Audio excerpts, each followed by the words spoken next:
We just saw Deliver Us from Evil, and the way that this show works is we review the movie in two parts. The first part is spoiler-free. We kind of give you basic thoughts, what we thought of the movie, whether we recommend it or not.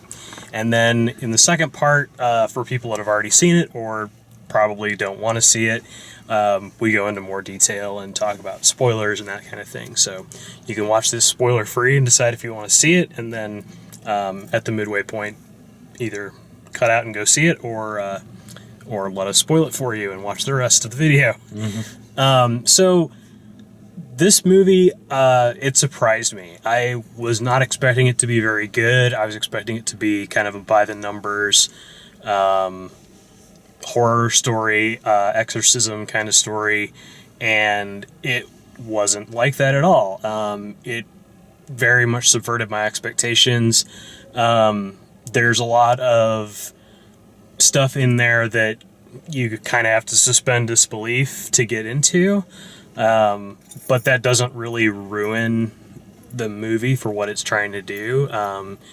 If you go into it with the expectation that they're going to throw some supernatural stuff at you, then I think you'll enjoy it. I think you'll have a good time. I think people that enjoy horror, suspense kind of movies, and aren't afraid of a bit of blood and a bit of jump scares will enjoy this movie. So that's my quick version. What do you think? Yeah, similar here. I liked Eric Bana's character.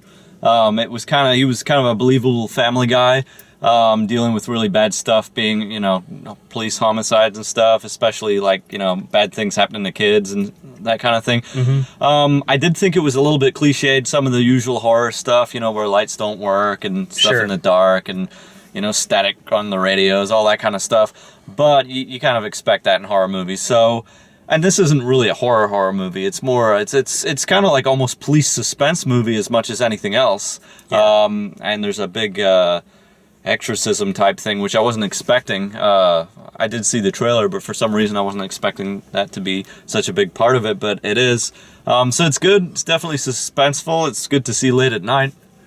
So Yeah, it reminded me more of like Seven than like a straight ahead yeah.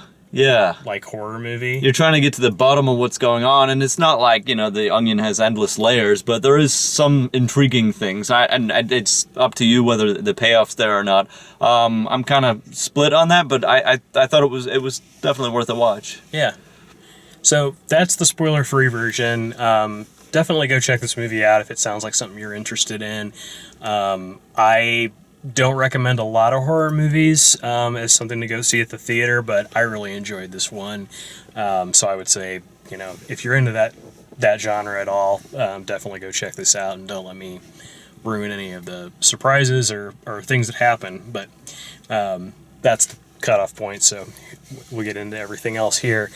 So yeah, the surprising thing was the tone of the movie, because the first trailer that came out showed the exorcism itself. Like, they showed the priest and Eric Bana and the guy going nuts in the cell. And what I remember most is the girl in the spooky room things. I thought it was more of a haunting situation. well, and that's the second trailer. Okay, so that's what I seen. They showed the thing where the owl puppet comes out. Yeah, the and, creepy toys. She's kind of in the house. And so the trailers kind of give you this impression like, well, is it like an Exorcist movie or is it like a haunted house movie? And it's really neither. It's like a detective movie, as much as anything. So they establish pretty quickly what the rules are, which is like the light bulbs all go out, or light sources don't work around. Because evil makes lights not work. Yeah, evil makes lights not work, and you spend the entire movie trying to figure out, what it is that's happened. The fact that it turns out to be possession is kind of like, that does take kind of some of the fun out of it, but it's also like, okay, that's enough, like, to Sure. explain what's going on and finish the movie up. And the last guy is creepy enough that it does keep your attention. yeah, it totally works. I mean, and even if because they also keep playing the game of, I see what you mean about 7. It just dawned on me with his kids, his wife and kid being missing. Yeah. And yeah. But with Eric Bana, like, his character hears things that other characters in the movie don't hear. Yeah. So they sort of set this up as... And as later on he finds out he has like a spiritual gift for this stuff. He's just never called it that. Like as a cop, he has these unbelievable hunches about when something really bad's gonna happen. Right. Which is also one of those, like, you have to kind of suspend your disbelief. Sure, yeah. But He's it's discerning also spirits. like if he's kind of questionably sane throughout all of this, then you have that sort of where you can't trust the narrator of the story. You can't really trust that what he's telling you is completely true. Yeah, sure. Which I think works in the movie's favor. I think it works works towards it. And honestly, like, the first 2/3 to 3/4 of the movie is, I mean, it's really just sort of this, like, serialized, it seems like an episodic police drama, but the pieces all sort of fit together, and then it all becomes this one case that it's all connected together with it. And I really enjoyed that. When it got to the exorcism itself, it was interesting the way they chose to play the last act of the movie, where instead of having, like, another chase, or like they had the action sequence where Joel McHale's character gets attacked. Yeah, unfortunately. And he's great in this, by the way. Mm-hmm. Like, not quite comic relief, but more a light touch to a heavy subject matter. So he provides kind of the lightness to it. It's kind of that gallows until he humor, gets that gouged to death. That, like, cop humor, sort of thing he's got going. Which it's interesting because it's almost like the movie's making fun of itself when he's on screen. Like, he's calling bullshit on everything that you'd be calling bullshit on. Yeah. So I really, he does not hear the voices. Yeah, I really enjoyed that. But yeah, so the last climactic part of it, instead of them, like, trying to track down his family or whatever, like, they spend all of it doing the exorcism, and at the end of the exorcism, it just cuts to them finding his wife and kid. Yeah. And then... Which they try to play that as suspense, because you don't really know if you're going to find them in a barrel or if they're actually alive. Yeah, so that was kind of played out kind of well. You're like, it's... Because it could have went either way, you know? Well, yeah, it's what's in the box. That's the other 7 Yeah, the thing, cops are dragging him away to make sure he doesn't see in case they're not, in case they're messed up. But you're glad they're there. Yeah. And then they get the daughter baptized, and then it ends. And delivered from evil. Yeah. So, yeah, I really enjoyed it. I really liked it. I liked the way it was shot. What do you think about, like, we should say, like, at the very, very beginning, there's, like, it's back in Iraq.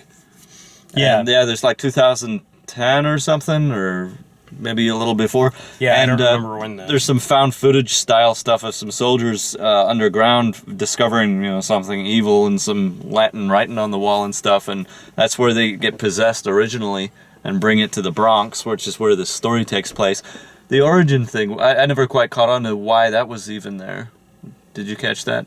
Why the original evil thing was there? It was just that spirit thing was there, I guess? Well, so they keep talking about doorways and portals. Oh, yeah. And that... Which is a bit of a cliche, but there'll be gateways to hell. But that inscription is that opens the door. Ah, yeah, okay. And so if you look at the inscription, it can jump into you, basically. Yeah. And so it jumps into... That's right, it makes people do really bad things. Like a woman sees it and she freaks out. Kills her kid almost, yeah. Yeah. But it's like the demon is controlling all of the people that see it, essentially. But it doesn't affect... Like, it... I guess you could say it affects Eric Bana to some degree, but it doesn't possess him when he sees it. Mm-hmm. He doesn't possess the priest. Yeah, I thought about that again, given like how much exposure he'd had to it, but for some reason I didn't. Yeah, I mean, I think they do a good job of like giving you clues and giving you pieces of the mystery, but not just like explaining it to death. Like they don't explain to you why it doesn't possess everyone. Yeah, or what it is that that makes it do the thing that it does. And I also think that if it just, like, if anyone that looked at this thing got possessed, like, that would be, one, incredibly hard to believe. Yeah. But two, it would really make the movie, like, obvious as to what is going on. You know, So we'll just say everybody- maybe because he's so hardened as a cop and he's used to fighting evil that it didn't affect him the same way. Yeah. Who knows? Yeah, I mean, I guess it's really not that important. No, not really. I was just curious. And I like the fact that they keep using the Doors, the band, like, has like a break running, on through to the other side. that has a cool, like, running theme to it. Yeah. He keeps hearing Doors songs in his head. Yeah, and I just, How they did the exorcism part where the guy finally gets free after the demon fakes it and then he finally gets free. Apart from being overly dramatic, like the windows smashing and stuff, like the way they shot that was really good because you really felt like, wow, this guy looks free now. Like he's totally been human for the first time in a long time. Yeah. No, that was done pretty well. Just Yeah. visually, it was like, wow, okay, that was pretty cool. yeah, I think all the visuals kind of reminded me of a little bit of The Crow, like just how dark everything was. How it always rained when it needed to. Like there's like Set the scene. he would get a call and it would be nice outside and like something bad would be happening, and Yep. by the time he Change got the there weather. it was raining. Yeah. You know, you had some of that, like the mood of the weather changes with the movie, kind of stuff. But everything looked really good.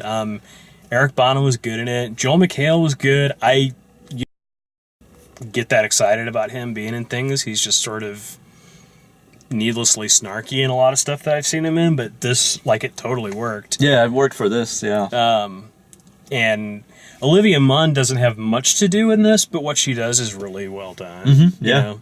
She's probably in like 20 or 30 minutes of the movie, if that. Even when the lines, there was a few lines that were a little bit hokey, but even so, all the performances were good, especially Eric Bana's thing. Yeah. I really felt like believable that he was this guy going through this stuff, you know.